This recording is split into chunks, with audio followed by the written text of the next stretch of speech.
This spot was also the home to the Erie and Kalamazoo Railroad. Beginning in 1837, the first railroad east of the Alleghenies took freight from the corner of Summit and Monroe and chugged westward to Adrian, Michigan. In a moment, we're going to be walking downriver, heading under the high-level bridge on our way to the Martin Luther King Memorial Bridge, where we'll turn around and then return here to the Middle Grounds Metro Park. On our way, we'll explore the history of Toledo as a Great Lakes port and check out some terrific then and now views of the Glass City. If our timing's right, you might even see a freighter glide by.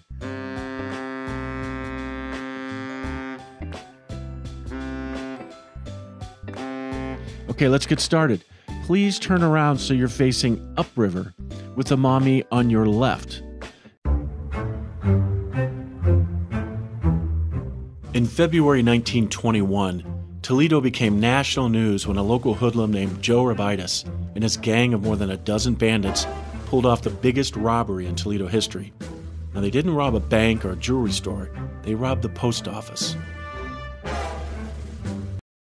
All right, let's pull over here next to this massive building on our right. Peter Lenk's success brewing lager allowed him to build a new and larger facility for the city brewery here at Hamilton and Division Streets in 1865.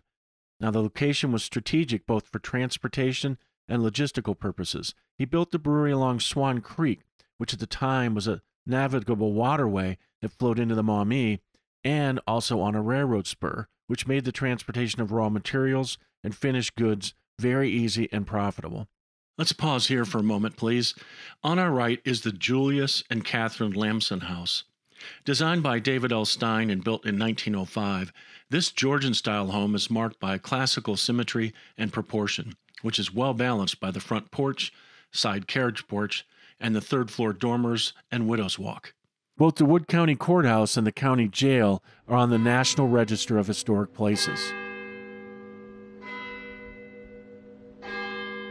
Now raise your view upward toward the courthouse clock. It's 16 feet in diameter, and the clock tower stands 195 feet tall. The tower was completed in 1897 for $3,000. All right, let's keep walking while I tell you more about the clock and the county jail. Continue straight, keeping the courthouse on your right. LaSalle's, founded in 1865, was one of Toledo's oldest dry goods stores. The design of this building is the work of New York architects Starrett and Van Vleck, who designed the New York City flagship stores of Lord & Taylor, Bloomingdale's, and Saks Fifth Avenue. Can you imagine what it must have been like being bombarded by cannons and targeted with musket fire during the first siege? I can't, but let's hear it firsthand from Alexander Bourne, an adjutant in the Ohio Militia. About the middle of the siege, Captain Wood ordered me to take a fatigue party and throw up a short entrenchment near the rear line. The ground, however, was very exposed, being nearly in range of the powder magazine, at which time the enemy were throwing red-hot balls to blow it up, and these balls passed between the men, hissing and boiling in the bank. The men would leave their work and declare they could not stand it. Captain Wood gave me an unlimited order for whiskey and directed me to give it to my men every half hour and make them drink until they were insensible to fear, but not too drunk to stand and work. He said, "There is no other way. It must be done in extreme cases." And so I did it. The men kept at their work, reeling and cursing the British. I lost not a man.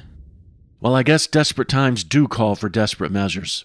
All right, let's follow the path to the left. I'll meet you in between the mounds up ahead.